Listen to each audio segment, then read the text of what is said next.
Bonjour tout le monde.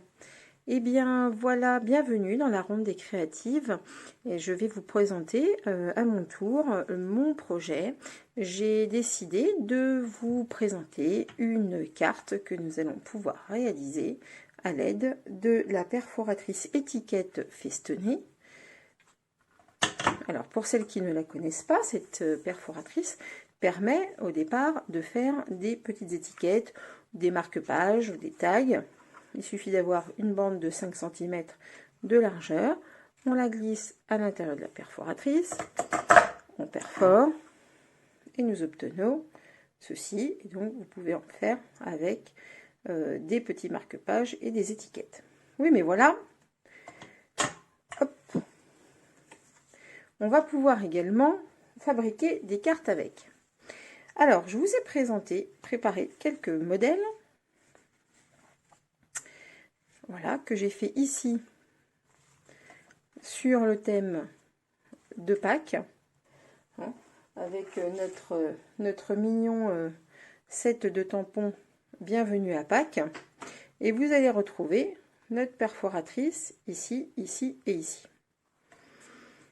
Je vais vous apprendre aujourd'hui à donc confectionner ces cartes. C'est extrêmement simple et donc vous allez pouvoir finalement profiter un petit peu plus de votre perforatrice et l'utiliser un petit peu plus loin que pour en faire des marque-pages.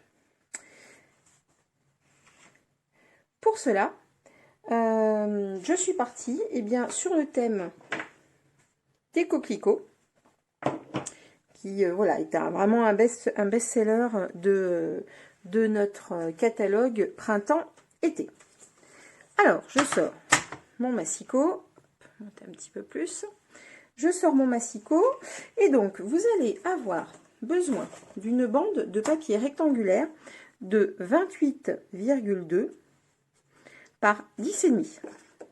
28,2 par 10,5. Je vous remettrai ensuite les dimensions par écrit. Vous allez devoir marquer des plis à 12 cm et à 26 cm. Donc 12 cm. Je sors mon bras jusqu'à 26 cm. Hein, donc vous savez bien, notre massicot, il coupe et il plie. Pour le moment, je peux ranger mon massicot. Et c'est là où notre perforatrice va rentrer en jeu. Vous allez donc remettre bord à bord. Je vous montre comme ça. Vous ne vous occupez pas pour le moment des plis qu'on a marqués. Vraiment, bord à bord, vos deux feuilles de papier. Vous allez retourner votre perforatrice et donc vous allez faire rentrer le papier ici. Donc là, on ne s'occupe plus du tout du tag, mais bien, on va pouvoir aller glisser notre papier sur toute la longueur de notre perforatrice. Donc, on glisse ici. Les deux feuilles vont rentrer, il n'y a pas de souci. Notre papier Stampin' Up est assez solide pour résister, en fait, finalement, voilà, à la manipulation. Hein. Donc, vous faites bien attention. Je vous montre un petit peu, voilà ce que ça donne. Donc, vous faites bien attention de centrer votre papier. Alors, pas forcément nécessaire de sortir, je dirais, la règle. Hein. C'est vraiment pas nécessaire. Avec les doigts, vous allez pouvoir tout à fait voilà, mesurer que vous êtes à peu près centré. On n'est pas au millimètre. Et donc là, on perfore. Les deux feuilles passent, il n'y a aucun souci, nos perforatrices sont suffisamment solides pour résister à ce genre d'effort. On retire notre papier, et vous voyez bien, mon papier n'est pas abîmé, pas déchiré. Et là maintenant, je vais pouvoir marquer mes plis. D'accord? Et vous voyez, mes deux tacs sont bien face à face. Hop. Là, je vais reprendre mon massicot, puisque je vais donc aller découper les petites languettes ici, ici, ici et ici qui sont en surplus. Rien de plus simple. Avec notre nouveau massicot, je ne sais pas pour celles qui l'ont déjà ont pu le remarquer, maintenant on peut repasser hein, avec nos lames sur les zones qui ont été pliées. Avant c'était moins évident, aujourd'hui c'est tout à fait possible. Donc on remonte, vous allez sentir tout de suite Hein, faites bien attention de ne pas couper votre taille. Vous allez sentir tout de suite que vous arrivez dans le vide quand vous allez faire glisser votre lame. Pareil de l'autre côté. Hop. Voilà. Je fais également ici. Donc, quand vous allez placer votre papier, mettez bien votre zéro, vraiment à la limite, ici et ici. Donc, je reproduis. Hop. Pareil ici. Je redescends. Et voilà. Hop. Donc, voilà ce que vous obtenez. Ici, notre petit axe, c'était le pli qu'on avait fait à 28 cm. On va pouvoir le rabattre. Et vous voyez que nos deux onglets sont bien face à face. Maintenant, on va passer à la déco. Alors, pour le devant de la carte,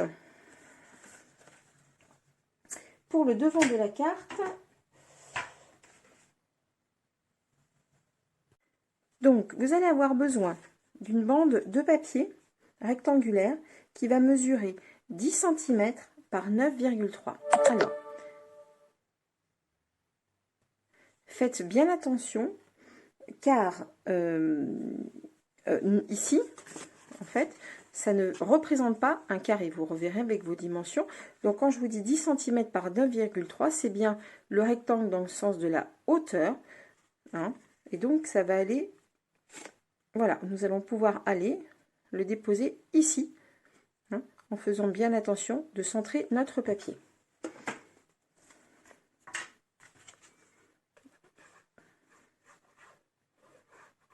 Voilà. On colle directement et on centre.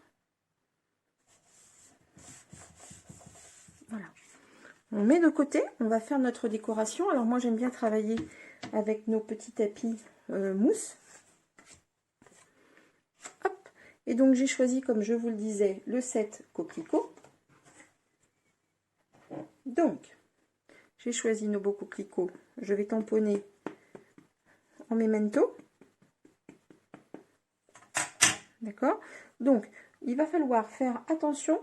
Hein, donc toujours pareil, notre rectangle vers le haut, cette bande de papier, j'ai oublié de vous donner les dimensions, c'est une angle du blanc, il fait 8,7 cm par 8. On est bien toujours sur un rectangle et non pas un carré. Et là, je vais tamponner en centrant. Oups. Voilà, alors pas de panique, c'est voulu parce que j'ai envie de mettre, ici vous avez un petit espace, et je voulais mettre un petit peu de verdure. Donc dans le set de tampons, vous avez ici, vous allez retrouver des petits points, et je vais m'en servir pour faire de l'herbe. J'ai choisi l'encre vert jardin. Je vais me mettre un petit papier en dessous pour pas salir mon tapis. Je dégorge éventuellement un petit peu, et puis finalement je vais froncer, et là on va prélever de l'encre pour faire l'herbe.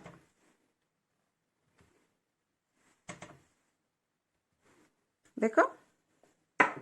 Ensuite, j'ai pris l'encre Calico Coquelicot. Ah oui, c'est du papier Calico Coquelicot, hein, j'avais utilisé, j'ai oublié de vous le dire.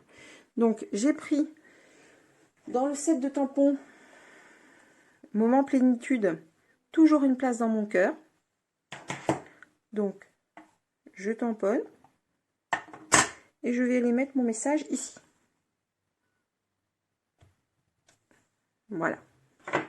J'ai sorti le stylo marqueur Stampin' Right Calico Coquelicot pour être assorti, et je vais coloriser quelques fleurs pour donner un petit peu de couleur à mon projet. J'ai décidé de ne pas coloriser l'intégralité de mes fleurs. Je trouve que ça donnera un effet plus léger.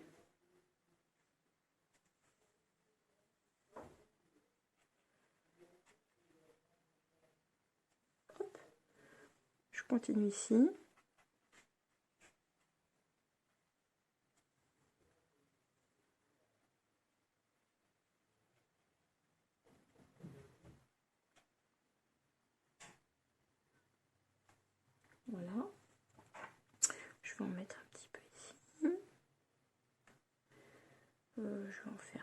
peu là. Je vais en faire une ici aussi. Hop, un petit peu en bas. Voilà. Je pense que voilà, on va être pas mal comme ça. Alors, donc voilà.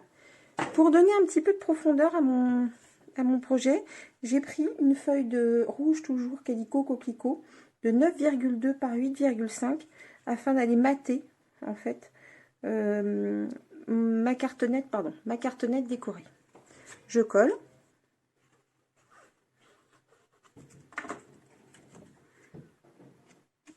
En centrant toujours.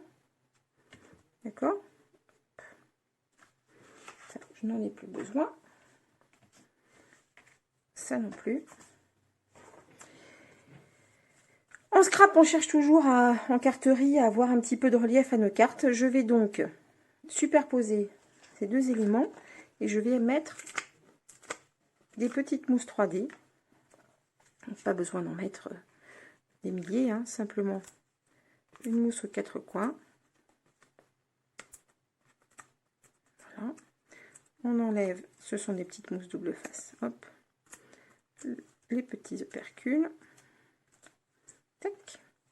Et pareil ici, je pose en centrant. Hop. Voilà, mon projet commence vraiment à prendre une jolie tournure, je trouve. Pour l'intérieur de la carte, on a presque terminé. Pour l'intérieur de la carte, il va vous falloir un rectangle de papier de 13,5 par 10 cm. Là, on va coller. Alors, ce que je vous conseille de faire, c'est de revérifier. On va essayer d'aligner en fait nos feuilles ici et à l'intérieur. Donc, on va aller glisser notre feuille. C'est pour ça que moi, j'aime bien utiliser la colle. Ça permet un petit peu de jouer avec notre papier. D'accord? Je ne l'ai pas complètement collé. Je vérifie que je suis à peu près voilà, d'équerre avec ce que j'ai fait précédemment. Et je colle. Voilà. On a vraiment un alignement des deux papiers blancs. D'accord? Oui, mais voilà, je trouve que ici, c'est un petit peu vide. Donc, notre set de tampons Painted Poppies nous permet voilà, d'avoir de jolis coquelicots. Il y en a un ici tout en longueur. Et je trouve que, voilà, excusez-moi, que ce petit coquelicot irait parfaitement ici. Donc, je vais aller retamponner avec de la Memento.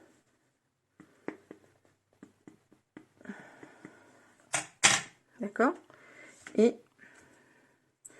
voilà. Alors là, il n'y a pas, je pense, d'erreur possible. On peut la cacher un petit peu ou pas. Ce qu'il faut, c'est que ça ne dépasse pas. On va essayer de la mettre par là. Qu'est-ce que ça donne? Pas mal? Je vais peut-être la coloriser un petit peu, toujours avec notre Stampin' Right.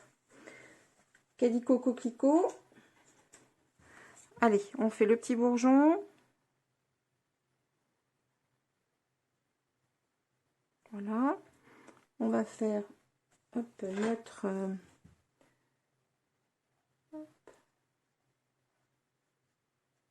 Bon, c'est super hein, d'avoir des stylos qui sont vraiment assortis à nos papiers.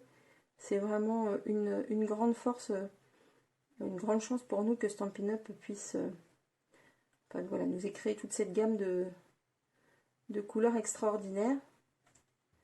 Et puis bien l'avantage, c'est que on n'a pas besoin de courir 20 000 magasins pour trouver le rouge qui va aller avec tel papier ou tel papier. Tout est coordonné.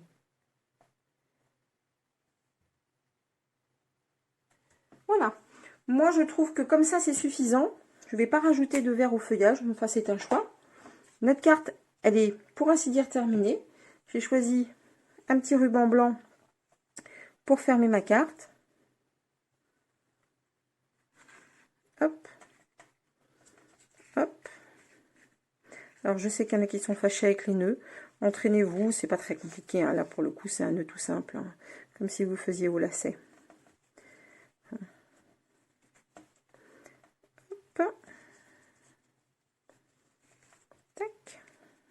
On pourra recouper un petit peu notre petit cordon. Et voilà, votre carte est terminée. J'espère que ça vous a plu. Vous allez avoir en bas, sous cette vidéo, la suite des projets qui vont vous être présentés dans le cadre de la ronde des créatives. Vous allez pouvoir vous inspirer de tous ces projets. Je vous remercie de m'avoir suivi et puis je vous dis à bientôt.